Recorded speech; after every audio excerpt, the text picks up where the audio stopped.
আমাদের মুসলমানদের একটা বড় সুখের জায়গা ছিল সাংসারিক জীবন, আমাদের দাম্পত্য ব্যবস্থা এবং পারিবারিক ব্যবস্থাপনা পৃথিবীর যে কোনো সভ্যতার, যে কোনো ধর্মের, যে কোনো কালচারে মানুষের চাইতে আমাদের ভালো ছিল। আলহামদুলিল্লাহ, এখনো পর্যন্ত আমাদের পারিবারিক ব্যবস্থাপনা পৃথিবীর অনেক মানুষের চাইতে ভালো। আমি একটা কথা প্রায় বলি, ইউরোপিয়ানরা, আমেরিকানরা, পৃথিবীর উন্নত দেশগুলো, তারা অবকাঠামোতে, শিক্ষায় তারা অনেক ক্ষেত্রে আমাদের চাইতে শত শত বছর এগিয়ে আছে। কিন্তু একটা বিষয়ে আমরা তাদের চাইতে শত শত বছর এগিয়ে আছি, আর সে বিষয়টা হলো আমাদের দাম্পত্য জীবনে, আমাদের পারিবারিক জীবনে আমরা যতটা ভালো আছি, আমরা যতটা সুখে আছি, ওরা আরো 200-500 বছরেও সে জায়গায় যেতে পারবে বলে কোনো আলামত আপাতত দেখা যায় না, বরং তারা পিছনের দিকে যাচ্ছে। তাদের সোনালী অতীত তারা হারিয়ে এসেছে। আমরা এখনো পারিবারিক জীবনে যতটা সুখ ভোগ করি, আমাদের দেশে, আমাদের সমাজে, মুসলমানদের মধ্যে সন্তানের সাথে মা বাবার যে বন্ডিং, বোঝাপড়া, ভাই বোনের পরস্পরের যে বোঝাপড়া, আমাদের স্বামী স্ত্রীর মধ্যকার যে সম্পর্ক, যে ভালোবাসা, যে সম্প্রীতি, যে সৌহার্দ্য, যে মমতা, যে স্নেহ এখনো পর্যন্ত বিরাজ আছে। পশ্চিমারা, ইউরোপিয়ানরা এগুলো কল্পনাও করতে পারে না। তারা জানেই না যে আমাদের এই সমাজে পারিবারিক সুখ এবং শান্তি আমরা এখনো কতটা উপভোগ করছি। কিন্তু ভাইরা আমার, আপনারা সবাই জানেন আমাদের ঘরে ঘরে এই পারিবারিক সম্পর্কগুলো, বিশেষ করে দাম্পত্য সম্পর্ক, স্বামী স্ত্রীর মধ্যকার সম্পর্ক, এটা দিন যত অতিবাহিত হচ্ছে, পশ্চিমা সংস্কৃতির কুপ্রভাবে আমাদের সমাজ থেকে সেগুলো হারিয়ে যাচ্ছে, ধ্বংস হয়ে যাচ্ছে। ভাই ভাইয়ের মধ্যে যে সম্পর্ক আগে ছিল সেটা এখন আগের মতো নেই। ওদের চাইতে ভালো আছে, কিন্তু আমরা আগের চাইতে তুলনামূলক খারাপের দিকে চলে যাচ্ছি। স্বামী স্ত্রীর মধ্যকার যে সুসম্পর্ক ছিল সেটা কি এখন আছে? বিবাহ বিচ্ছেদ, আগে পুরো থানায় একটা বিবাহ বিচ্ছেদের ঘটনা গোটা থানার মানুষকে নাড়িয়ে দিত, গোটা ইউনিয়নের মানুষকে নাড়িয়ে দিত। আর এখন আপনারা জানেন, বিবাহ হইতে দেরি, ভাঙতে দেরি নেই। চায়না মালও আরো বেশি সময় লাস্টিং করে, দাম্পত্য সম্পর্কগুলো এতটাও লাস্টিং করে না। পত্রিকার পাতা খুললে দেখা যায় প্রতিদিন যে পরিমাণ তালাক হচ্ছে, শুধু ঢাকায় আরো অনেক বছর আগে প্রতিদিন 39টা করে বিবাহ বিচ্ছেদের ঘটনা ঘটতো। যতগুলো বিবাহ নিবন্ধন হয়, যতগুলো বিবাহ রেজিস্ট্রেশন হয়, তালাকের পরিমাণ তার সাথে টেক্কা দিয়ে আগাচ্ছে। এরকম ভয়াবহ একটা অবস্থা বিরাজ করছে। অতএব আমাদের দাম্পত্য জীবনে, আমাদের পারিবারিক জীবনে সুখ এবং শান্তির জন্য কোরআন এবং হাদিসের আলোকে আমি কয়েকটি টিপস যতটুকু সম্ভব হয় সংক্ষেপে আপনাদের সামনে আরজ করতে চাই। তার আগে কোরআনে কারীমের একটি আয়াত আমি পেশ করতে চাই। আল্লাহ রাব্বুল আলামিন কোরআনে কারীমে ইরশাদ করেছেন, ওমিন আয়াতিহি আন খালাকা লাকুম মিন আনফুসিকুম আজওয়াজান লিতাসকুনু ইলাইহা ওয়া জাআলা বাইনাকুম মাওয়াদ্দাতান ওয়া রাহমা ইন্না ফি যালিকা লাআয়াতিন লিকাওমিন ইয়াতাফাক্কারুন।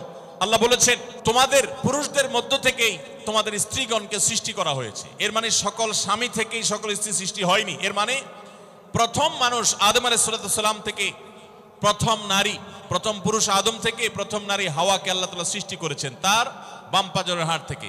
এরপর প্রত্যেকেই স্বতন্ত্রভাবে সৃষ্টি হয়েছেন। এই যে সৃষ্টি হয়েছে, আল্লাহ তাআলা বলেছেন কেন এটা করা হয়েছে। আদম আলাইহিস সালামকে সৃষ্টি করেছেন, তিনিই তো যথেষ্ট ছিলেন। আবার নারী হিসেবে হাওয়াকে কেন সৃষ্টি করলেন? আল্লাহ বলেছেন লিতাসকুনু ইলাইহা, যাতে করে তোমরা প্রশান্তি লাভ করতে পারো, একে অন্যের মাধ্যমে তোমাদের দুনিয়ার জীবনটা উপভোগ্য হয়, তোমরা যেন সুখে স্বাচ্ছন্দ্যে জীবন কাটাতে পারো, তোমরা যেন সুখে থাকতে পারো। এই আয়াত থেকে বোঝা গেল দাম্পত্য জীবনে সুখে থাকা এটা জীবনের সুখের অন্যতম মানদণ্ড। যার দাম্পত্য জীবনের সুখী না, সে অনেক সম্পদশালী হতে পারে, অনেক প্রভাবশালী হতে পারে, অনেক পদের অধিকারী হতে পারে, অনেক বড় দায়িত্বশীল হতে পারেন, অনেক বড় নেতা হতে পারেন, অনেক বড় পরিচিত পপুলার মানুষ হতে পারেন। তিনি সুখী না। সুখের অন্যতম বড় একটা প্যারামিটার হলো দাম্পত্য জীবনে সুখী হওয়া, স্বাচ্ছন্দ্যশীল হওয়া। তো নবী করিম সাল্লাল্লাহু আলাইহি সাল্লাম তিনি আমাদেরকে এমন কিছু নির্দেশনা দিয়ে গেছেন যেগুলো অনুসরণ করলে দাম্পত্য জীবনে আমরা সুখী হতে পারবো ইনশাআল্লাহ তাআলা। আল্লাহ বলেছেন যে আলা বাইনাকুম মাওয়াদ্দাতান ওয়া রাহমা, স্বামী স্ত্রীর মধ্যে আল্লাহ রাব্বুল আলামিন ভালোবাসা এবং সম্প্রীতি সৃষ্টি করে দিয়েছেন। দেখুন, স্বামী স্ত্রীর মধ্যকার যে সম্প্রীতি, বিবাহের মাধ্যমে বৈবাহিক জীবনে যে সম্প্রীতি হয়, যে ভালোবাসা হয়, বিবাহিত মানুষরা জানেন এই ভালোবাসা আল্লাহ তাআলা অন্য কোনো মাধ্যমে দান করেন না, অলৌকিক। শুধুমাত্র বিবাহের বন্ধনটা হওয়ার সঙ্গে সঙ্গেই পরস্পর প্রতি যে আন্তরিকতা হয়, যে ভালোবাসা হয়, এটা পৃথিবীতে বিরল। অবৈধ সম্পর্ক, বিবাহ ছাড়া যে সমস্ত রিলেশন হয় সেগুলোতে এই ধরনের ভালোবাসা, প্রকৃত সম্প্রীতি এগুলো কল্পনাও করা যায় না। তো আমরা সরাসরি পয়েন্টসে চলে যাই, কি কি কাজ করলে দাম্পত্য জীবনের সুখ বা স্বাচ্ছন্দ্য আমরা পেতে পারি। অনেক মানুষ আছেন আমাদের কাছে আসে, বিশেষ করে আমার কাছে যত মানুষ অফিসে আসেন, এক এক দিন কয়েকশো মানুষও দেখা যায় অফিসে আসেন, এমনও হয় কোনো দিন কয়েকশো মানুষও হয়। তো আমাদের অফিসে অনেকগুলো ডেস্ক আছে, অনেক আলেম আছেন, তারা সমাধান দেন বসে বসে, তারা সহযোগিতা করেন আমার সাথে। অনেকগুলো ডেস্ক বসাতে হয়েছে, এত বেশি মানুষ আসেন। আপনারা অবাক হবেন, সবচেয়ে বেশি মানুষ আসে যেই ইস্যুটাকে নিয়ে, সবচেয়ে বেশি মানুষ আসে সেটা হলো দাম্পত্য কলহ, স্বামী স্ত্রীর ঝগড়া বিবাদ, তালাক, এগুলো নিয়ে সবচেয়ে বেশি সংখ্যক মানুষ আছেন।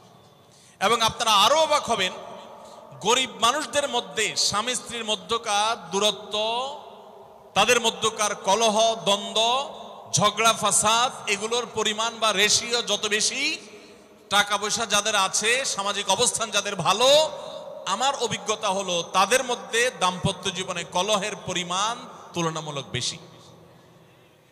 তাহলে অনেক যুবক আছেন যারা বিয়ে শাদী এখনো করেন নাই, শুধুমাত্র হাতটা কসলাচ্ছেন আর চিন্তা করতেছেন চাকরিটা শুরু করতে পারি, ব্যবসাটা শুরু করতে পারি, বিদেশটা যায় সারতে পারি, টাকার বস্তা কামাই করে ফেলবো, তখন বউ একেবারে শুয়ের মতো সোজা থাকবে, আমাকে দিল জুড়ে ভালোবাসবে, আদর করবে, ভালোবাসা হবে, সম্প্রীতি হবে, চোখে মুখে লাল নীল রঙিন স্বপ্ন অনেক যুবক ভাইরা এখনো দেখছেন। আপনাদেরকে বলছি, টাকা পয়সা দিয়ে দাম্পত্য জীবনে শান্তি কেনা যায় না।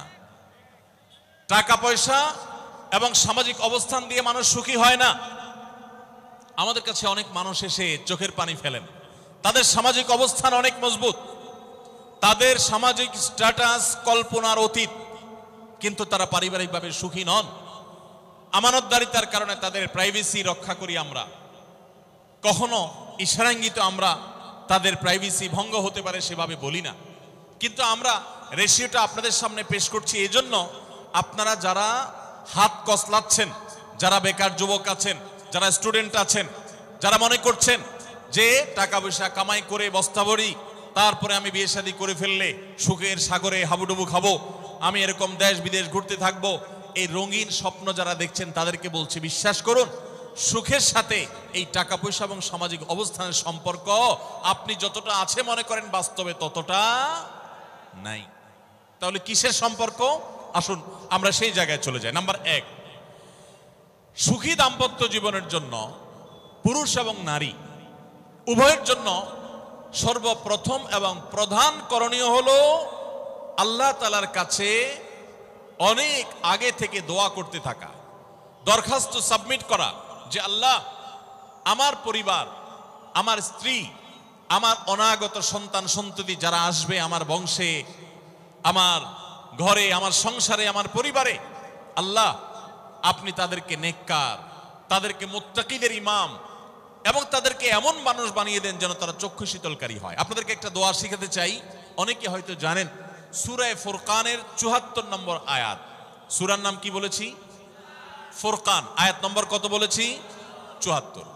আমার বুঝজ্ঞান হইছে থেকে নিয়ে ছাত্র জীবনে যখন আমি অনেক ছোট ছিলাম, এই দোয়া যেদিন আমি পড়েছি কোরআনে, ওই দিন থেকে আজও পর্যন্ত আমার মনে হয় না আমার জীবনে 2 মিনিটের কোনো দোয়াও যদি হয়, 1 মিনিটের দোয়াও যদি হয়, মুহূর্তের দোয়াও যদি হয়, আমি এই দোয়াটা কখনো মিস করি বলে, জ্ঞাতসারে মিস করি বলে আমার মনে পড়ে না। ছাত্র জীবন থেকে শুরু করেছি, আজও পড়ে যাচ্ছি। আলহামদুলিল্লাহ, আল্লাহর কাছে শুকরিয়া আদায় করে আপনাদেরকে বলতে পারি, এই দোয়ার সুফল আমি নিজের চোখে দেখেছি, আমি নিজে ভোগ করছি। এজন্য আপনাদেরকে আমি বলতে চাই, বিবাহিত হন কিংবা অবিবাহিত হন, আপনার দাম্পত্য জীবনের সুখের জন্য সর্বপ্রথম এবং প্রধান করণীয় হলো এই দোয়া। এর বাইরে আরো সাধারণভাবে আল্লাহ তাআলার কাছে দোয়া করতে থাকা, যেন আল্লাহ তাআলা আপনাকে এমন একজন জীবন সঙ্গী দেন। মা বোনরা দোয়া করবেন জীবন সঙ্গী, আপনারা দোয়া করবেন এমন যেন জীবন সঙ্গিনী দেন, যে জীবন সঙ্গী আপনার চোখ জুড়ানোর মতো হবে। দেখুন, আল্লাহর ভাষা এমন যে এই ভাষা তো অলৌকিক, এটাতে কোনো মানুষের ভাষা নয়। দোয়ার ভাষ্য লক্ষ্য করেন, আল্লাহ শিক্ষা দিচ্ছেন আমাদেরকে, রব্বানা হাবলানা মিন আজওয়াজিনা ওয়া যুররিয়াতিনা কুররাতা আয়ুন।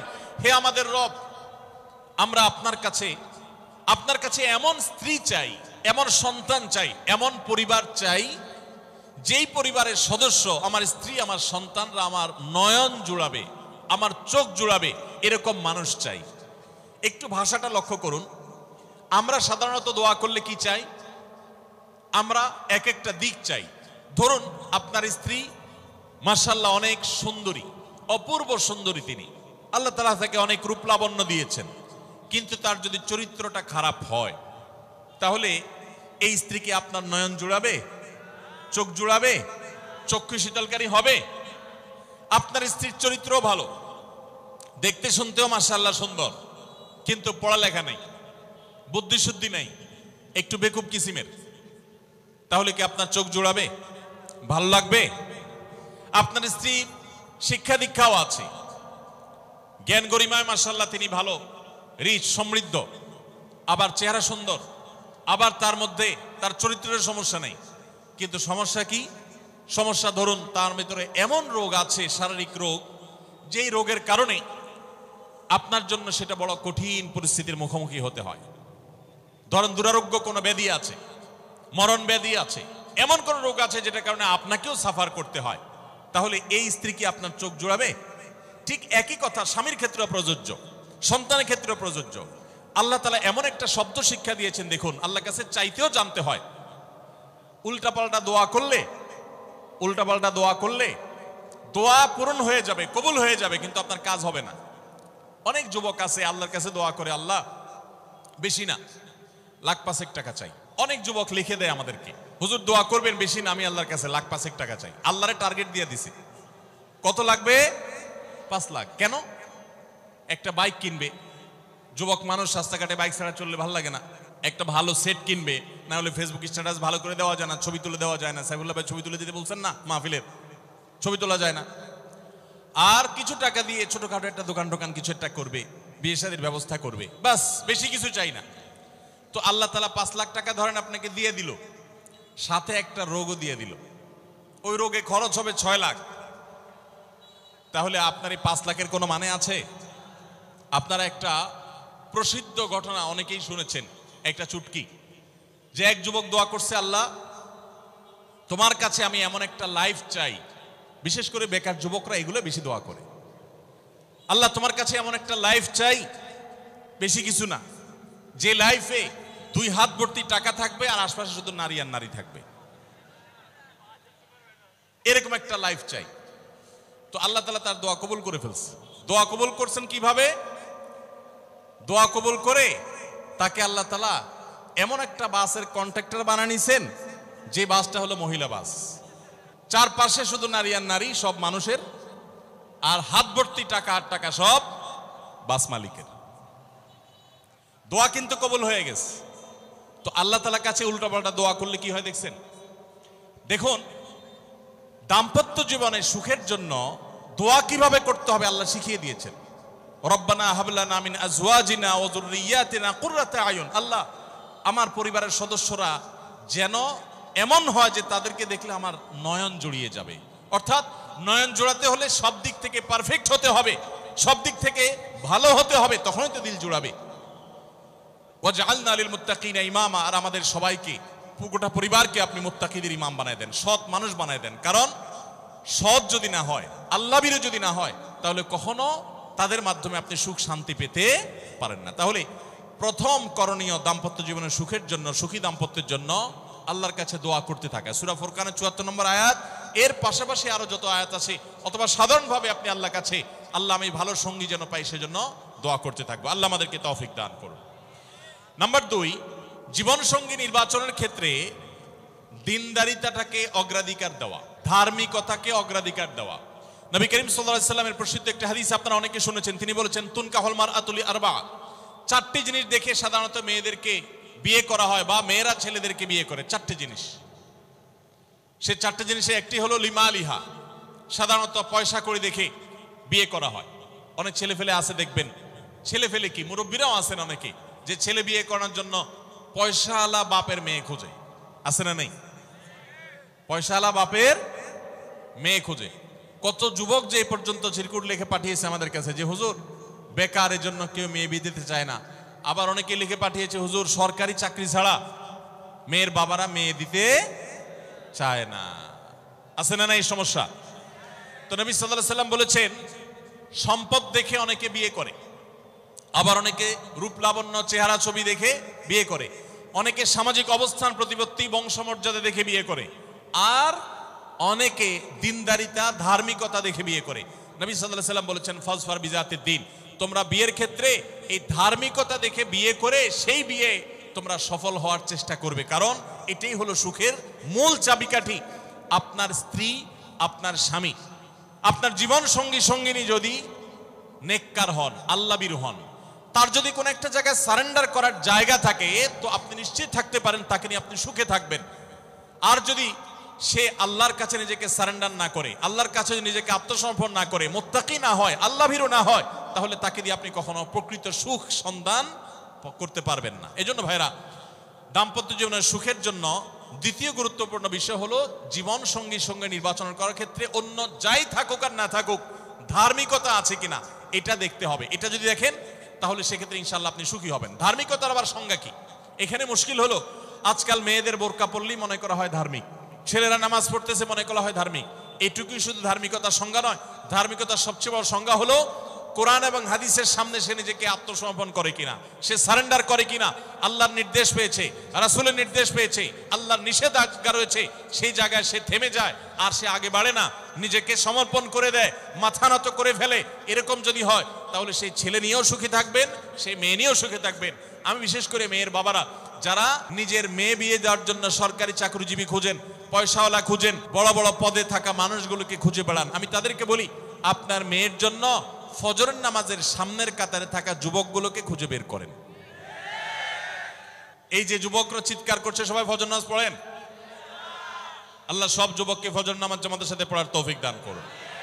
ভাইরা আমার, যেই ছেলে আল্লাহকে ভয় করে, যেই ছেলের ভিতরে কোরআন এবং হাদিসের কাছে আত্মসমর্পণ করার মতো মানসিকতা আছে, এই ছেলে আর যা হোক তার স্ত্রীকে কখনো কষ্ট দিবে। যেই মেয়ে কোরআন হাদিসের কাছে নিজেকে সমর্পণ করেছে, কোরআন হাদিস যেহেতু স্বামীকে শ্রদ্ধা করতে বলে, এই মেয়ে কখনো স্বামীর প্রতি অশ্রদ্ধা করবে না।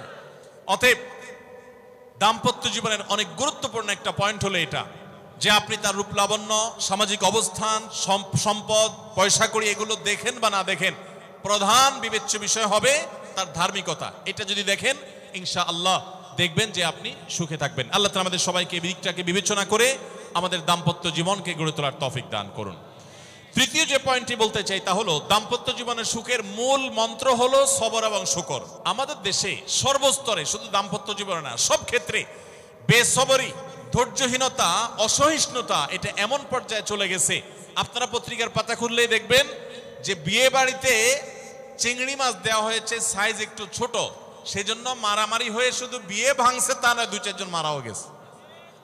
শুনেন না আপনারা? মানে তা 4-5 দিন আগে নিউজ দেখলাম যে বিয়ের অনুষ্ঠানে সামান্য একটু কথা কাটাকাটিকে কেন্দ্র করে মেয়ের ভগ্নিপতি না খুব নিয়ারেস্ট একজনকে পিটিয়ে মেরেই ফেলেছে। ভাইরা আমার, এই ধরনের ঘটনা আপনারা শুনেন না?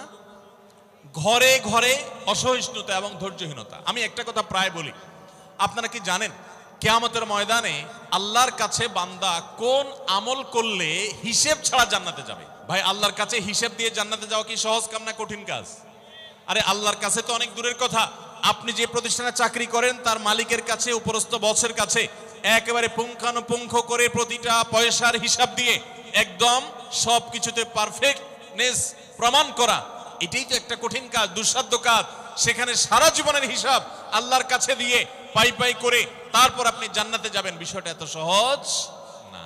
তাহলে হিসেব ছাড়া আল্লাহ তাআলা এমনিতে বলবেন হিসাব টিসাব নাই, তোমাকে এমনি জান্নাতে দিলাম, এটা চান আপনারা?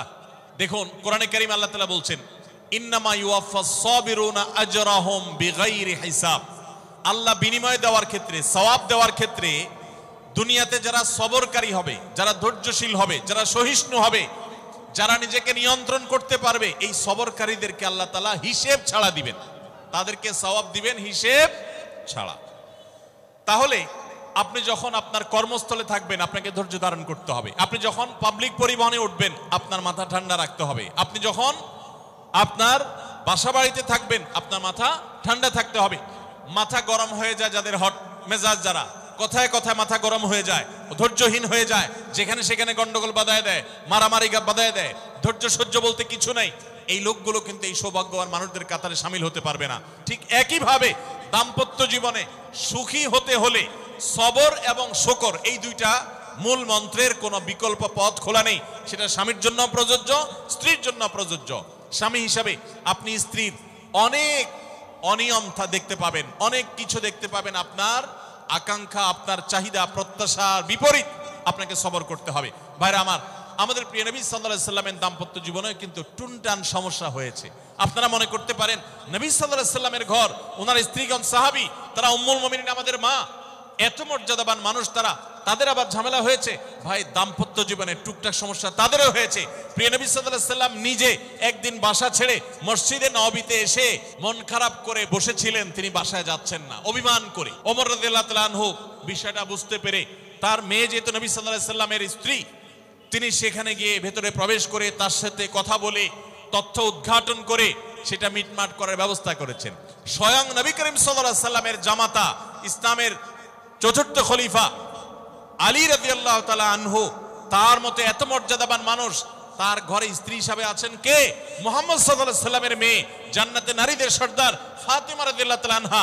এত বড় মানুষ তারা, স্বামী স্ত্রী দুইজন, দুই দিককার নেতৃত্বে, একজন যুবকদের নেতৃত্ব দিবে, আরেকজন জান্নাতি যুবতীদের, নারীদের নেতৃত্ব দিবে। এত বড় মর্যাদাবান মানুষ, তাদেরও দাম্পত্য জীবনে কিন্তু টুনটান হয়েছে। একবার আলী রাদিয়াল্লাহু তাআলা আনহু এসে মসজিদে টানটান হয়ে শুয়েছিলেন মাটিতে, মনটা খারাপ, ঘরে একটু হালকা ঝামেলা হয়েছে, তো এই জন্য মসজিদে নববীতে এসে মাটিতে শুয়ে আছে।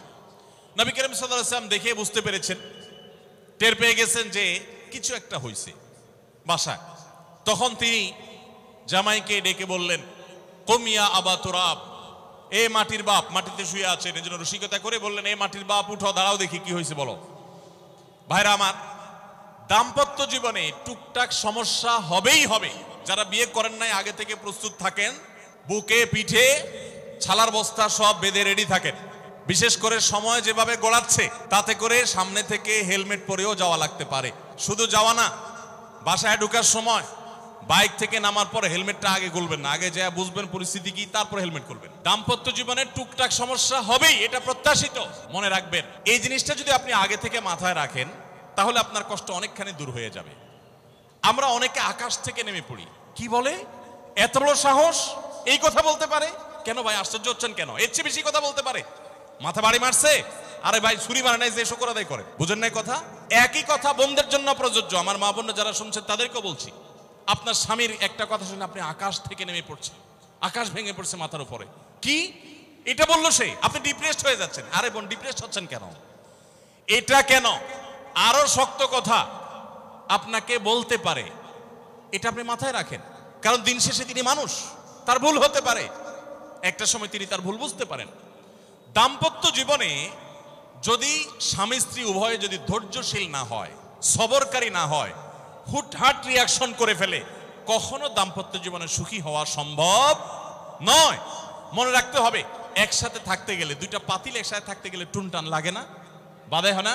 আপনার কাছে যদি কেউ এসে গাল গল্প দেয়, দেখবেন অনেকে গাল গল্প দেয়। গাল গল্প দেওয়া লোক আছে না নাই? ভাই 30 বছর সংসার করেছি, জীবনে আমাদের একটা কথা হয় নাই। ডাহা মিথ্যুক, এ লোক ডাহা। আপনার 50 বছরের সংসারে কোনো বিষয় হয় না। হ্যাঁ, ঝগড়া করেন না, সেটা ভিন্ন বিষয়, কিন্তু ভিন্ন মত হবে না, দ্বিমত তৈরি হবে না, নিজেদের মধ্যে ভুল বোঝাবুঝি তৈরি হবে না, একবারও হবে না জীবনে, অসম্ভব। মুহাম্মদ সাল্লাল্লাহু আলাইহি সাল্লামের ঘরে যদি হয়ে থাকে, আলী রাদিয়াল্লাহু তাআলা ফ্যামিলিতে যদি হয়ে থাকে, সাহাবীদের ঘরে ঘরে যদি হয়ে থাকে, আপনি কে? মনে রাখবেন, এই সমস্ত ডাহা মিথ্যা কথা শুনে আপনি চিন্তা করেন, হায় হায় রে, তাহলে আমার বউটা এত ডাইনি। আর মহিলা চিন্তা করে, আমি স্বামীটা এত অমানুষ, কত বড় ডাকাত। দেখো, তার স্বামী স্ত্রী জীবনে কোনো কথা হয় না, আর আমার স্বামী ডেইলি একবার মা বাপ তুলে না গালি গালাজ করলে তার বাটার পেটে ব্যথা হজম হয় না। এই সমস্যাগুলো আছে না নাই? ভাইরা আমার, সবর করার জন্য, সবর করা সহজ হবে আগে থেকে যদি প্রস্তুত থাকেন যে এই সমস্যা হবে। আশরাফ আলী থানভী রাহমাতুল্লাহর নাম শুনছেন আপনারা? ভারত উপমহাদেশের এমন একজন আলেম ছিলেন, খুব বিচক্ষণ মানুষ ছিলেন, অনেক বিদগ্ধ মানুষ ছিলেন, অনেক বড় আল্লাহওয়ালা ছিলেন, নেককার মানুষ ছিলেন। তো থানভীর রহমতুল্লাহর কাছে এক লোক এসে বলল, হুজুর আমার বাসায় যখনই যাই দরজাটা খুলতে দেরি, আমার মাথার উপরে আকাশ ভেঙে পড়তে দেরি নেই। যেটাই করি, বাজার করে এনে তার হাতে দিলেও রাগ, রাখলেও রাগ, আমার সাথে সারাদিন শুধু ঘেউ ঘেউ করে হুজুর, আর সহ্য করতে পারি না। আমারে কোনো দোয়া দুরুদ আমল শিখায় দেন যে আমার এই বাসার অত্যাচারটা যেন থামে। তো থানভীর রহমতুল্লাহ বললেন যে শোনো, তোমার একটা বুদ্ধি শিখাই দেই, দোয়া দুরুদ না। বুদ্ধি হলো, এখন থেকে বাসায় গিয়ে দরজা নক করবা, যে নক করার আগে 1 মিনিটের মোরাকাবা করবা। কি করবা? মোরাকাবা বুঝেন? ধ্যান। ধ্যান কি ধ্যান করবা? দরজায় যায় থামবা, থেমে চোখ বন্ধ করে মাথাটা নিচু করে চিন্তা করবা, আমার ঘরের ভিতরে একটা কুকুর আছে, আর কুকুর মানুষ দেখলে কি করবে? ঘেউ ঘেউ করবে। অতএব এটাতে আমার রাগ ভাব তো কিছু নাই, কুকুর কেন ঘেউ ঘেউ করছে এটা জিজ্ঞেস করার তার এক বোকামি। অতএব এটা আমি মাথায় কিছু নেব না, ইগনোর করব। কুকুর থাকলে কুকুর তো ঘেউ ঘেউ করবেই, এটা চিন্তা করে এরপরে বিসমিল্লাহ পড়ে নক করবা। তো এই বুদ্ধি অনুযায়ী পরের দিন আসছে বাসা, আগে 1 মিনিট মোরাকাবা করছে, এরপরে দরজা নক করছে। যথারীতি দরজা খোলার পরেই শুরু হয়ে গেছে যুদ্ধ, ইউক্রেন রাশিয়া। যুদ্ধ শুরু হয়ে যাওয়ার পর এই লোক, অন্যান্য দিন সেও টুকটাক রিয়াকশন করে, হাতাহাতি, বকাবকি, দুই পক্ষ থেকে টুকটাক হামলা পাল্টা হামলা হইতো। কিন্তু আজকে সেই লোকটা আর হামলা টামলা তার করা দূরের কথা, উল্টা সে মিটমিট করে হাসতেছে, এবং একটা পর্যায়ে আর নিয়ন্ত্রণ করতে না পারে ফিক করে হাসেই দিচ্ছে। এবার বউ চিন্তা করতেছে কাহিনী কি, কারণ যারা ঝগড়া করে তাদের সাথে পাল্টা ঝগড়া না করলেও কিন্তু মেজাজ গরম হয়। কদিন আগে শুনছেন না পত্রিকা, যে এক মহিলা স্বামীরে ডিভোর্স দিছে, কেন? কারণ স্বামী ঝগড়া করে না। কদিন আগে পত্রিকা দেখছেন। এই মহিলা যখন দেখছে স্বামী হাইসা দিছে, সে এবার ঝগড়া টগড়া থামায়া বলতেছে, ঠান্ডা মাথা বলতেছে, কাহিনী কি বলো তো, তুমি হাসতেছো কেন? বল না না কিছু না কিছু না। সে তো বলবে না। স্বামী মনে করছে হয়তো অন্য কোনো কাহিনী আছে, কোনোভাবে উদ্ধার করতে পারে নাই। পরের দিন আবার সেম কাহিনী, আবারও হেসে দিচ্ছে। মহিলা চিন্তা করছে ব্যাপার কি, বলে না আজকে তো তোমার একদিন কি আমার একদিন, বলতেই হবে তোমার। কেন তুমি হাসতেছো? আমার ঝগড়ার বিনিময়ে তুমি ঝগড়া না করে হাসতেছো, অপমান করতেছো। আমার ঝগড়ার কোনো দাম নাই, আমি কি কথা বলতেছি না, এগুলো কোনো মূল্য নাই। যখন চেতে যাচ্ছে এবার বলতেছে, শোনো তুমি যেহেতু জোরই করতেছো, তাইলে আমি বলি, আমি গেছি এক হুজুরের কাছে, হুজুর আমার এই বুদ্ধি শিখাই দিছে, আমি সে বুদ্ধি অনুযায়ী চিন্তা করি। এখন আমি চোখের সামনে যখন চিন্তা করি যে কুকুর গেউ করতেছে, আমার হাসি আসে। তখন বউ চিন্তা করে, কি বললা তুমি? তাহলে তুমি এই মনে করো আমারে? এবার থেকে বেচারি ঝগড়া করার আগেই তার থেমে যায়, চিন্তা করে হায় হায়, আমি ঝগড়া করলে তো সে মনে মনে আমার ওইটা চিন্তা করবে। বুঝতে পারছেন? দাম্পত্য জীবনে একটু বুদ্ধিশুদ্ধি করে না চললে, শুধুমাত্র সোজা হয়ে দোয়া দুরুদ পড়বেন আর সব সোজা হয়ে যাবে, শুয়ের মতো, এত সোজা না। একটু বুদ্ধিশুদ্ধি খাটায় চলতে হয় এবং সবর করতে হয়। এই যে ভদ্রলোক যদি সবর না করতেন, তাহলে মারামারি কাটাকাটি করে কখনো সমাধান হয় না। স্বামী স্ত্রী উভয়কেই আমরা এই যে ঘটনা বলেছি, এই ঘটনার মাধ্যমে কাউকে ছোট করার উদ্দেশ্য না, জাস্ট বোঝানোর উদ্দেশ্য। এটা বিপরীত দিক থেকেও হতে পারে যে আমরা সবর করতে হবে দাম্পত্য জীবনে। তাহলে আগে থেকে, যদি এই ঘটনা বলার উদ্দেশ্য হলো যে এই ভদ্রলোক আগে থেকে যখন অপেক্ষা করছেন যে হ্যাঁ অনাকাঙ্ক্ষিত কিছু হতেই পারে, তখন এটার জন্য প্রস্তুত থাকার কারণে আর তার ঝামেলা বাড়ে নাই, বরং কমছে। এখন আপনি যদি আগে থেকে প্রস্তুত থাকেন, দাম্পত্য জীবন টুকটাক সমস্যা হবেই, দুই ঘরে দুইজন মানুষ একসাথ হয়েছি, বহু কিছুতে গরমিল হবে। অতএব আমরা সবর করব, ধৈর্য ধারণ করব, ভালো দিনগুলো দেখব। প্রিয় নবী সাল্লাল্লাহু আলাইহি সাল্লাম বলেছেন, তুমি তোমার স্ত্রীর কোনো কিছু দেখে যদি রাগান্বিত হও, তুমি তোমার আপনার স্বামীটা হয়তো অমানুষ, সে আপনাকে গালিগালাজ করে কিন্তু চরিত্রহীন না। অনেকের স্বামীটা খুব ভদ্র কিন্তু চরিত্রহীন, ব্যবহার ভালো করে চরিত্রহীন, তাদের কষ্ট আপনার চাইতে কম না। অনেকের স্বামী খুব ভদ্র কিন্তু বেকার, 2 পয়সা কামাই করতে পারে না, সারাদিন ঘরে বসে বসে খায় আর শ্বশুরবাড়ি থেকে যৌতুক এনে না খায়, নিশ্চয় আপনি তার চাইতে ভালো আছেন। মানুষ এভাবে যখন ভালো দিকগুলো চিন্তা করবে, তখন তার ভিতরে শকর আসবে। তাহলে দাম্পত্য জীবনে সুখ শান্তির জন্য তৃতীয় করণীয় হলো সবর এবং শকরের চর্চা করা। আল্লাহ আমাদের সবাইকে তৌফিক দান করুন। 4 নম্বর হলো স্বীকৃতি দিতে জানা। অনেক লোক আছে নিজেকে খুব শিয়ানা মনে করে, স্বামী হয়ে বউর তারিফ করতে রাজি না, বউ হয়ে স্বামীর তারিফ করতে। দাম্পত্য জীবনের সুখের জন্য একে অন্যের তারিফ করার কোনো বিকল্প নাই। প্রিয় নবী সাল্লাল্লাহু আলাইহি সাল্লাম তার স্ত্রীদের তারিফ করতেন, প্রশংসা করতেন। আয়েশা রাদিয়াল্লাহু তাআলা আনহাকে বলেছেন যে আয়েশা, তোমার অবস্থানটা হলো খাদ্যের মধ্যে সারিদ নামক একটা বিশেষ খাদ্য আছে, রুটি এবং গোশতের ঝোল মিছিয়ে আরবরা খায়। নবী সাল্লাল্লাহু আলাইহি সাল্লাম বলেছেন, সারিদ এই খাদ্যটা যেরকম খুব প্রিয় অন্য সব খাদ্যের চাইতে আমার কাছে, অন্য সব নারীদের চাইতে তুমি আমার কাছে সেরকম প্রিয়। আপনারা জানেন স্বামী স্ত্রী একে অন্যের সাথে মিথ্যা কথা বলা, বউয়ের সাথে মিথ্যা কথা বলা, মিথ্যা কথা বলে সব ধরনের মিথ্যা কথা না, পামপট্টিমূলক মিথ্যা কথা বলা, প্রশংসামূলক মিথ্যা কথা বলা, এটা জায়েজ আছে। মিথ্যা কথা বলা কোথাও কিন্তু জায়েজ নাই। মিথ্যা কথা বলা ইসলামের জঘন্য অপরাধ। কিন্তু স্বামী স্ত্রী পরস্পরের সাথে প্রশংসামূলক, যেটাকে সহজ বাংলায় পামপট্টি বললাম, এই পামপট্টিমূলক বা প্রশংসামূলক মিথ্যা কথা বলা জায়েজ আছে। কিরকম? আবার এটা যাই এখন থেকে বাজার থেকে 500 টাকার কাপড় নিয়ে যায় বলেন 2000 টাকা দিয়ে কিনছি, এটা কিন্তু জায়েজ নাই। কেন জায়েজ নাই? কারণ কোনোভাবে যদি ওই 500 টাকার ট্যাগ মহিলা ধরে ফেলতে পারে, তাহলে মায়ের কিন্তু একটাও নিচে পড়বে না, বলবে মিথ্যুকের পুত মিথ্যুক, সারা জন্ম এই কাম করে আসছস, তাইলে ওই রকম মিথ্যা কথা বলা যাবে না। আমার পরিচিত এক লোক আছে, সরকারি একজন কর্মকর্তা বড়, উনি বলেন যে মহিলাদেরকে বাজার করে খুশি করার মতো কঠিন কাজ আরেকটা খুব কম আছে। যারা সংসার করেন তারা জানেন। কারণ আমি একটা কথা প্রায় বলি, দুনিয়াতে বহু বুদ্ধিমান মানুষ আছে, বহু চালাক মানুষ আছে, কিন্তু একটাও চালাক বা বুদ্ধিমান স্বামী আছে বলে আমার মনে হয় না পৃথিবীতে। বুঝা ঠিক বলছেন? বহু চালাক বুদ্ধিমান মানুষ দুনিয়াতে আছে, কিন্তু কোন চালাক বা বুদ্ধিমান স্বামী দুনিয়াতে। তার মানে কি? প্রত্যেকটা বউয়ের কাছে তার স্বামীটা হলো আস্ত বেকুব।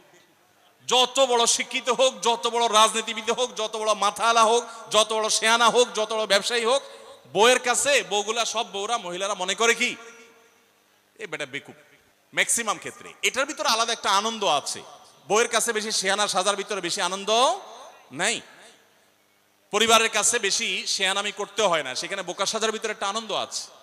যাই হোক, বাজারের কথা বলছিলাম যে বাজার করে মহিলাদের খুশি করা খুব কঠিন। আপনি গোশত কিনেন, মাছ কিনেন, যাই কিনেন, তারা খুব কমই সন্তুষ্ট থাকে বেশিরভাগ ক্ষেত্রে। সব মেয়েদের কথা বলছি না। কেন সন্তুষ্ট থাকে না? কারণ তারা আশা করে আরো কম দামে কিনবেন, আরো কম দামে কিনবেন। আপনি জিতে গেলে তারা খুশি, হেরে গেলে আপনারা বকা দিবে সে। তো এক সরকারি কর্মকর্তা, বড় কর্মকর্তা, আমাকে বলতেছিলেন যে দেখেন, আমি সারা জীবন বাজার করি আর বইয়ের বকা শুনি। আমি চলে যাওয়ার পর আমার অফিসের একজন কেরানি আছে, তাকে দায়িত্ব দিছি বাজার টাজার করার জন্য। এই লোক বাজার করার পর আমার বউ বিরাট খুশি, বলে যে তার নাম ধরে বলতেছে, অমুক বাজার করলে প্রতিদিন ঠিক মতো বাজার করে, দাম দোস্ত ঠিকঠাক থাকে, মাপজোপ সব ঠিকঠাক থাকে, তোমারে প্রতিদিন ধরায় দেয়, দোকানদার কমায় দেয়। 2 কেজির গোশত আমার কাছে মনে হয় 1.5 কেজি দিছে, ওজন কম দিছে মনে হয়, নজরে উঠে না। তো লোকটা বলে যে আমার খুব সন্দেহ হলো, একই দোকান থেকে আমিও আনি, সেও আনে, আর আমার তো ঠকানোর কথা না, পরিচিত দোকানদার। তাহলে মহিলা এই কথা বললো, তার ব্যাপারে কাহিনীটা কি? তারা ডেকে বলছে, বলো তো কাহিনী কি, সিক্রেটটা কি? তো লোকটা বলতেছে যে স্যার, সত্য বলতে কি, আমি গোশত 3 কেজি কিনলে ম্যাডামকে বলতাম 2 কেজি, 1000 টাকা কিনলে ম্যাডামরে বলতাম 500 টাকা। টাকা তো আপনি দিবেন, আপনার সাথে বোঝাপড়া হবে, কিন্তু আমি জানি বাসায় এটা বললে বউরা খুশি থাকে। তো এই জন্য আমি একটু কমায় কমায় বলি দাম, আর জিনিস কমায় কমায় বলি। তখন সে প্রতিদিন 2 কেজি মাংস যেটা দেখে আপনি আনেন, আজকে দেখে যে সে 1 কেজি মাংস ওই পরিমাণ, তখন সে তো খুশি হবেই স্যার। তখন ওই লোকটা বলতেছে, দেখেন, সে এইটা করে আমার গোটা সংসারে আগুন ধরায় দিস। তো এইভাবে মিথ্যা কথা বলা কিন্তু জায়েজ নাই। কোন মিথ্যা কথা বলা জায়েজ আছে? ধরেন আপনি আপনার বউরে বললেন, দেখো তুমি চাঁদের চাইতেও সুন্দর। কিসের চাইতে সুন্দর? ভাই চাঁদের চাইতে উজ্জ্বল মানুষ হয় সম্ভব? ডাহা মিথ্যা কথা না? কিন্তু এই মিথ্যা কথা বলা কি আছে? জায়েজ আছে। সৌদি আরবের একজন আলেম, ডক্টর আয়েজ আল কারনি, মুসলিম বিশ্বের সবচেয়ে জনপ্রিয় আলেমদের মধ্যে একজন। ওনার একটা বক্তব্য আমি শুনেছি, অত্যন্ত চমৎকার কথা বলেন এবং দারুণ দারুণ টিপস দিয়ে থাকেন। উনি বলেন যে একটা ইউনিভার্সিটি প্রোগ্রামে স্টুডেন্টদের সামনে উনি বলছিলেন যে আমি একবার একটা আইডিয়া দিয়েছি দাম্পত্য জীবনের সুখ শান্তির জন্য। বলেন যে এটা ইমপ্লিমেন্ট করে অনেকেই সুফল পেয়েছেন, আমাকে ব্যক্তিগতভাবে জানিয়েছেন। টিপসটা কি? টিপসটা হলো, উনি বললেন যে বাসায় ঢুকে মাঝে মধ্যে, সবসময় করলে আবার মাইর খাবেন, যখন দেখবেন বউয়ের মুড টুট ভালো আছে, বাসায় ঢুকে আস্তে করে লাইটের সুইচটা অফ করে দিবেন। তখন বলবে, কি ব্যাপার, লাইট বন্ধ করলা কেন? তখন বলবেন যে দেখো, বাসায় আসলে তোমার চেহারার উজ্জ্বলতা থাকলে আর এই লাইটের দরকার হয় না। মহিলা ধরে ফেলবে যে আপনি পাম্পটি দিচ্ছেন, বাতাস দিচ্ছেন, কিন্তু পাম্প যাকে দেন সে যতই বুঝুক না কেন কিছু না কিছু কাজ হয়, কিছু না কিছু। একেবারে শতভাগ যদি বুঝে কাউকে প্রশংসা করছেন, সে বুঝে, তারপরে সে একটু খুশি হয়, ভালো লাগে। তো উনি বললেন যে শরবত বানায় আনছে বউয়ে, তখন বলবেন যে দেখো চিনি দিও না, চিনি দিও না। তারপর বউরে বলবেন যে আঙ্গুলটা একটু চুবাই দাও। কেন? কারণ তুমি আঙ্গুলটা চুবাই দিলে ওটা চিনি চাইতে বেশি মিষ্টি লাগে। এই যে কথাগুলো, এই কথাগুলো আসলে সত্য কথা না। তো এই টাইপের কথা স্বামী স্ত্রীর মধ্যে মিথ্যা হলেও সেটা কি আছে? জায়েজ আছে। ভাইরা আমার, তো এই জন্য দাম্পত্য জীবনে সুখ শান্তির জন্য একে অন্যকে ভালোবাসা, প্রশংসা করতে জানা, বিশেষ করে স্বীকৃতি দিতে জানা, ভালো গুণগুলোর কথা বলা, এটা হারিয়ে গেছে। অনেকে মনে করে যে না, ভালো গুণ বললে মাথায় উঠবে। এটা ভুল। মাথায় উঠবে সেটা ব্যালেন্স করার জন্য আপনাকে অন্য কাজ করতে হবে, কিন্তু তাই বলে প্রশংসা করতে কার্পণ্য করা যাবে না, স্বীকৃতি দিতে হবে। 5 নম্বর হলো দাম্পত্য জীবনের সুখ শান্তির জন্য একে অন্যের যে কনসার্নের জায়গাগুলো আছে, ইস্যুগুলো আছে, এগুলোকে মাথায় রেখে চলতে হয়। যেমন আপনি স্বামী হিসাবে বউয়ের বাপের বাড়ির মানুষদের বদনামি থাকলেও করবেন না। তারা কৃপণ, তারা অনেক সমস্যা আছে, এগুলো থাকলেও বউয়ের কাছে করবেন না। কারণ কোনো মেয়ের কাছেই নিজের বাপ মা, নিজের ভাই বোনের কোনো দোষ শুনতে ভালো লাগে। আপনি তার কাছে বললে সমাধান হবে না, তো বরং অশান্তি বাড়বে। তাহলে কি লাভ? আপনি এগুলো ভেতরে ভিতরে রাখেন, সবকিছু বলতে যায়েন না। এবং তাদের পারলে আরো প্রশংসা করেন যে আমার শাশুড়ির রান্নাটা খুব ভালো, মাশাআল্লাহ, আমার শ্যালকের এই গুণটা খুবই ভালো, আমার শ্যালিকার ওই গুণটা ভালো। যত বেশি তার বাপের বাড়ির তারিফ করবেন, দেখবেন যে আপনার ঘর পুরাই শান্তি। ঠিক একইভাবে মা বোনরা যারা আছেন, তারা স্বামীদের দুর্বল পয়েন্টগুলোকে মাথায় রাখবেন। যে কথা বললে স্বামী স্ত্রী উভয় জানেন যে যেটা বললে তার মনে কষ্ট হয়, সেটা তাকে বলবেন না। অনেক মহিলা আছে বাহিরের রান্নার তারিফ শুনলে তার মাথা নষ্ট হয়ে যায়, আছে না নাই? যে ঘরে এসে বাহিরের রান্নার তারিফ শুনতে চাই না। তাহলে বাহিরের রান্না ভালো হইলেও ওইগুলোকে ভালো বলবেন না, চুপচাপ থাকবেন, মিথ্যা বলার দরকার নেই। তাহলে এই বিষয়গুলো মাথায় রেখে চলা, যে কি বললে তার কষ্ট হয়, ইনশাআল্লাহ এতে দাম্পত্য জীবনে সুখ শান্তি হবে। এর পাশাপাশি 6 নম্বর হলো সময় দেওয়া। আজকাল দাম্পত্য জীবনের সবচেয়ে বড় সমস্যা হলো, তরুণ বন্ধুরা ভালো করে শুনে রাখেন, বিয়ে যারা করবেন ভবিষ্যতে আরো ভালো করে শুনে রাখেন, এই মোবাইল ফোন আমাদের দাম্পত্য জীবনকে ধ্বংস করার অন্যতম কারণ। অতএব আল্লাহর ওয়াস্তে মোবাইলগুলোকে নিয়ন্ত্রণ করেন, মোবাইলগুলোকে নিয়ন্ত্রণ করেন। বাসায় ঢোকার আগে মোবাইলের গলা চেপে বন্ধ করেন, এরোপ্লেন মুড করেন। ফ্যামিলিকে একান্তে কিছু সময় দেন। সারাক্ষণ খাচ্ছেন মোবাইল টিপতে টিপতে, ওই যে কৌতুক আছে না, যে মোবাইল টিপতে টিপতে খাচ্ছে, খায়া ডাইল মনে করে পানি ঢেলে নিছে পাতে। খাওয়ার সময় এবার চিন্তা করতে বলতেছে যে কি দিয়ে রান্না করছো, লবণ দাও না ডাইলে, আসলে ঢেলে নিছে কি পানি। তো মোবাইল টিপতে টিপতে যদি মানুষ সংসারে স্বামী স্ত্রী একে অন্যের সাথে সময় কাটায়, তাহলে দাম্পত্য জীবনে অশান্তি নিশ্চিত। যত অশান্তি এবং যত ঝগড়া, যত ভুল বোঝাবুঝি আমাদের ফ্যামিলিগুলোতে হয়, এর অন্যতম প্রধান কারণ হলো এই মোবাইল এডিকশন, মোবাইল আসক্তি। স্বামী বলেন স্ত্রী বলেন উভয় একান্তে স্বামী স্ত্রী বাসা বাড়িতে তো অবস্থান যতদিন করবেন, ব্যবসা বাণিজ্য, কাজ কাম, আল্লাহর হস্তে, এগুলো সব জমা রেখে তারপর স্বামী স্ত্রী একে অন্যকে সময় দিবেন, ইনশাআল্লাহ দাম্পত্য জীবনের সুখ শান্তি আসবে। 7 নম্বর পয়েন্ট হলো, যেটা আমি একটু আগে বলে ফেলেছি, সেটা হলো অন্যের সুখের মিথ্যা গল্প শুনতে যাবেন না। অর্থাৎ আপনার কাছে কেউ যদি বলে দোস্ত বলিস না, তোর ভাবি তার রান্না, তার আচরণ, এই যে গল্পগুলো দিবে না, এগুলো শুনবেন না। সাথে সাথে বলবেন যে বেটা হয় চাপাবাজি করতেছে, আর না হলে শয়তান এগুলো আমাকে শোনাচ্ছে, আমাকে অশান্তি সৃষ্টি করবার জন্য। মহিলাদের ক্ষেত্রে এটা প্রযোজ্য, যে অনেক মহিলা এসে বলবে ভাবি, আপা কি বলবো, আর আপনার ভাই এত কেয়ারিং, কি যে যত্ন করে আমারে, আমার দিক খুব খেয়াল রাখে, একটু সমস্যা হতে দেয় না, বাইরে গেলে একটু পর পর ফোন দিয়ে মেসেজ দিয়ে খবর নেয়। বুঝবেন যে সাক্ষাৎ শয়তান হাজির হয়ে গেছে। এই লোক হয়তো সৎ উদ্দেশ্যে বলছে, কিন্তু শয়তান তাকে দিয়ে বলাচ্ছে আপনাকে অশান্তিতে ফেলার জন্য। মনে রাখবেন, যারা নিজেদের তারিফ করে তারা হয়তো পজিটিভ মানুষ দেখে তারিফ করে, তাদের সংসারে এমন এমন অশান্তি হয় যেগুলো হয়তো আপনাদের হয় না, শুধুমাত্র শয়তান ওইগুলো আপনার সামনে হাজির করছে। খবরদার, ওইগুলো দেখে খুব সহজে একে অন্যের প্রতি জাজমেন্ট করতে যাবেন না। তাহলে দাম্পত্য জীবনে সুখ শান্তির জন্য অন্যের সুখের মিথ্যা গল্প শুনতে যাবেন না। যদি সত্য গল্পও হয়, তবুও মনে রাখবেন যে হয়তো সে একটা দিক তুলে ধরছে, তাদের আরো আরো চ্যাপ্টার আছে, সেটা তারা তুলে ধরছে না। তাদের চাইতে আমরা আলহামদুলিল্লাহ কম সুখে নাই। নিজেদের পজিটিভ গুলো দেখার চেষ্টা করবেন। 8 নম্বর, ক্ষমা করতে শেখা। দেখুন, ক্ষমা করতে না পারলে দাম্পত্য জীবনে কেন, কোন জীবনে আপনি কখনো সুখী হতে পারবেন না। সবকিছুকে অনেক বড় করে দেখবেন না, অনেক কিছুকে ক্লোজ করবেন, ছোট করবেন। এবং মনে রাখবেন, আল্লাহ তাআলা ক্ষমাশীলকে ভালোবাসেন। কোরআনে আল্লাহ তাআলা একাধিক জায়গা বলেছেন, যারা ক্ষমা করে আল্লাহ তাদেরকে ভালোবাসেন। আপনি যদি বলেন যে কতবার ক্ষমা করব, যতবার আপনি আল্লাহর কাছে ক্ষমা আশা করেন, আপনি আপনার স্ত্রীকে, আপনি আপনার স্বামীকে, আপনার জীবন সঙ্গীকে, যে কোনো মানুষকে ততবার ক্ষমা করবেন। আপনি জীবনে একই পাপ কতবার করেন, আল্লাহ মাফ করবেন আশা করেন না? তাহলে আপনার আল্লাহর বান্দাকে কেন আপনি ক্ষমা করবেন না? বিধায় ক্ষমা করা এটা শিখতে হবে। কখনো কোনো ভুল হয়েছে বুঝতে পারলে পণ্ডিতি না করে সাথে সাথে ভুল স্বীকার করা জানতে হবে, যে হ্যাঁ এটা আমি ভুল করেছি। হ্যাঁ, এটা স্বীকার করলে সে একটু মাথায় উঠে যাবে, সে একটু লাই পেয়ে যাবে, পাক। কিন্তু এটা একটা ভালো গুণ, পরবর্তীতে এটাকে ব্যালেন্স করতে পারবেন অন্যভাবে। ভুল স্বীকার করবেন। মেয়েদের সাথে বিশেষ করে যখন ঝগড়াঝাটি হয়, কোনো কিছু হয়, মনে করেন ঝগড়া তুমুল আকারে চলে গেছে, এখন আপনার স্ত্রী আপনার মৃত্যুদণ্ড জারি করবেন, জাস্ট এটা বাকি আছে। এই টাইমটাতে আপনি যদি চান যে এই রাগের পারদকে পাতাল থেকে মুহূর্তের ভিতর, আমি আকাশ থেকে মুহূর্তের ভিতরে পাতালে নামায় আনবো, আগুনের সাথে সাথে পানি করব, একটা বুদ্ধি, একটা কাজ করবেন, সাথে সাথে পানি হয়ে যাবে। সেটা কি?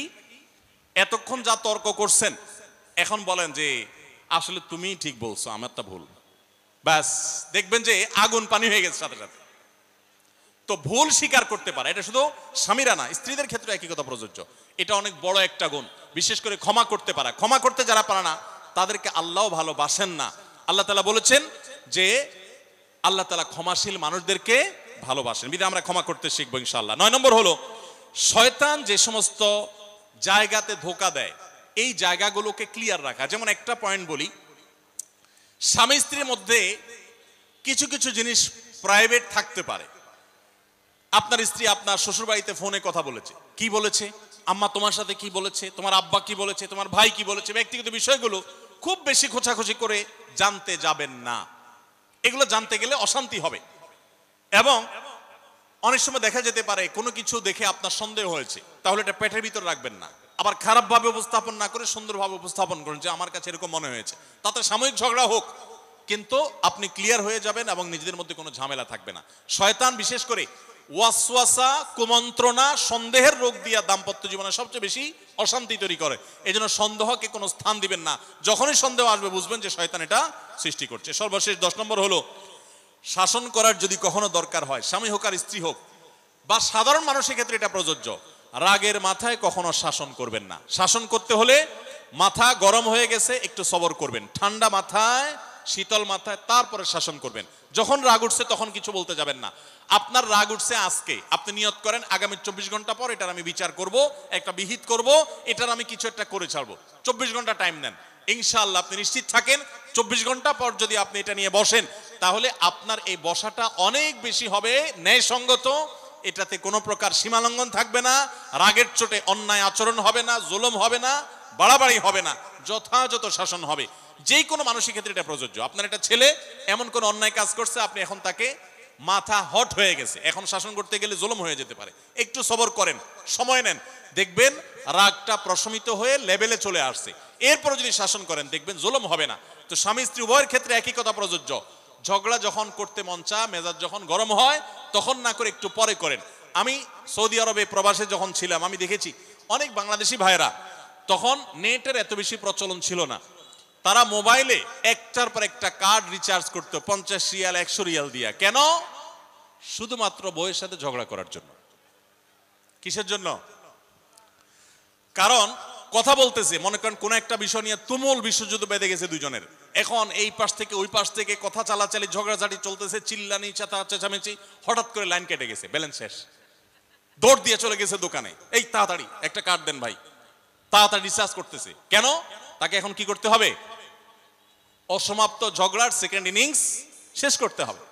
আবার কার্ড শেষ হয়ে যাচ্ছে, ইনিংস ঘোষণা হয়ে গেছে, আবার যায় সে কার্ড রিচার্জ করে থার্ড ইনিংসে ঝগড়া করছে। কত বড় বেকুব চিন্তা করে, কত বড় নির্বুদ্ধিতা। এই ঝগড়াটা স্বামী স্ত্রী যদি দুই জায়গায় থাকেন, ফোনে যদি ঝগড়া হয়, আমি বুদ্ধি দেই যে ফোনটা যখনই দেখলেন যে ঝগড়া শুরু হয়ে গেছে, তখন সাথে সাথে মোবাইলটা অফ করে ফেলা। অফ করে 3 দিন মাত্র রাখেন। অন্য একটা নাম্বার বাটন ফোন দিয়ে আপাতত অফিসের কাজ কাম ছাড়েন, আর বউয়ের সাথে যোগাযোগের নাম্বারটা 3 দিনের জন্য বন্ধ রাখেন। 3 দিন পরে মোবাইলটা আস্তে করে ওপেন করেন। এবার নিয়তি করেন যে ঝগড়া এটাই হবে। বউরে বলবেন, দেখো তোমার সাথে ঝগড়া এখানে এই পর্যন্ত থামতেছে, আমরা এখান থেকে আবার শুরু করবো ইনশাল্লাহ 3 দিন পর। 3 দিনের বিরতি দিচ্ছি, যুদ্ধবিরতি। 3 দিন পরে যদি শুরু করেন, আমি তো দায়িত্ব নিয়ে বলতে পারি, লিখিত দিতে পারি আপনাকে, 3 দিনের পর যখন আবার নতুন করে শুরু করবেন ইনশাআল্লাহ দেখবেন আগের ঝগড়ার যে দুইজনের একজনেরও আর কিছুই নেই। এখন বউরে যদি বলেন 3 দিন পরে ফোন দিয়ে বলেন, হ্যাঁ বলো তুমি জানি কি বলতেছিলা, দেখবেন যে আর কথা খুঁজে পায় না। আর আপনিও যদি বলেন যে হ্যাঁ আমি জানি কি বলতেছিলাম, দেখবেন এখন ঝগড়া করে জুত পাবেন না, গিয়ার একেবারে নরমালে চলে আসছে। এই জন্য ভাইরা, রাগ যখন হয় ওই টাইমটাতে ঝগড়াঝাটি করতে হয় না। তাহলে সেক্ষেত্রে দাম্পত্য জীবনে অশান্তি থেকে অনেকখানি বাঁচা যায়। যে ঠিক আছে আমরা ঝগড়া করব, এই বিষয়ে আমরা এখন কথা বলবো না, কালকে কথা বলবো, একটু অপেক্ষা করেন, উভয়ের জন্য সেখানে কল্যাণ থাকবে। আল্লাহ তাআলা আমাদের সবাইকে এসব বিষয়গুলোকে দেখে মেনে চলার তৌফিক দান করুন। আমি আবারও বলছি এই 10টা পয়েন্ট।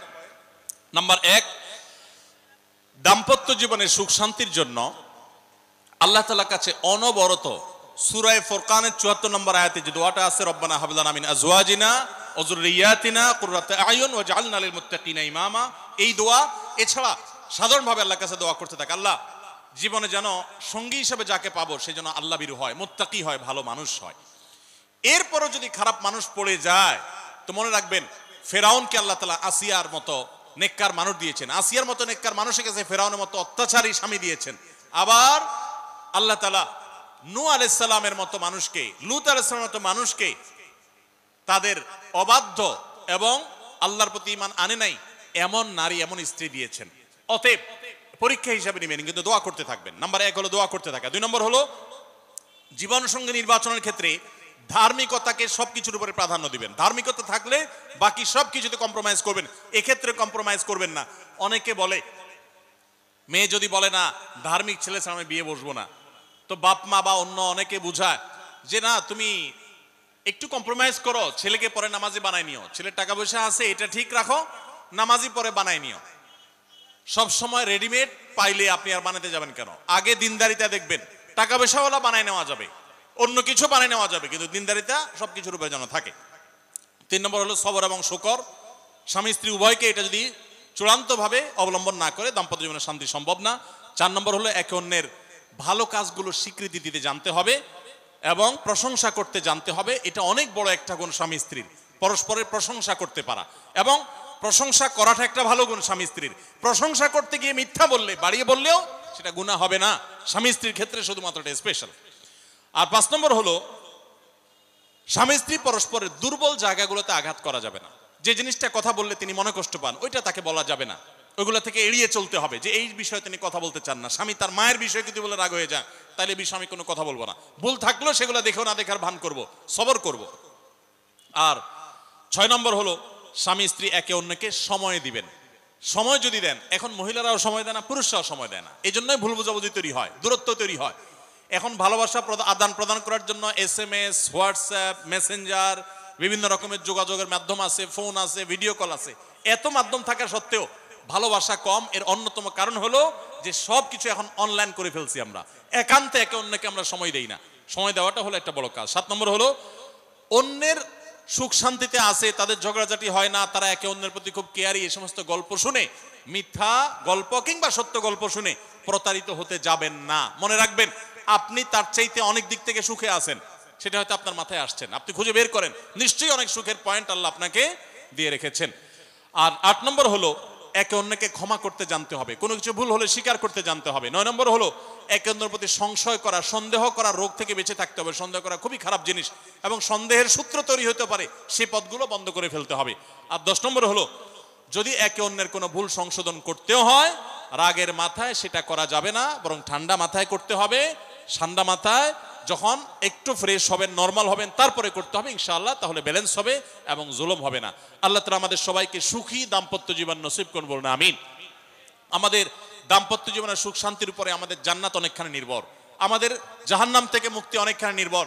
কারণ দিনদার জীবন সঙ্গী সঙ্গিনী না হলে, জীবন সঙ্গী সঙ্গিনী মুত্তাকি না হলে জান্নাতের পথের যাত্রাটা অনেক কঠিন হয়ে যায়। এজন্য পরস্পর পরস্পরের জন্য দোয়াও করতে থাকবো, চেষ্টাও করতে থাকবো। আল্লাহ তাআলা আমাদের সবাইকে সেই তৌফিক দান করুন।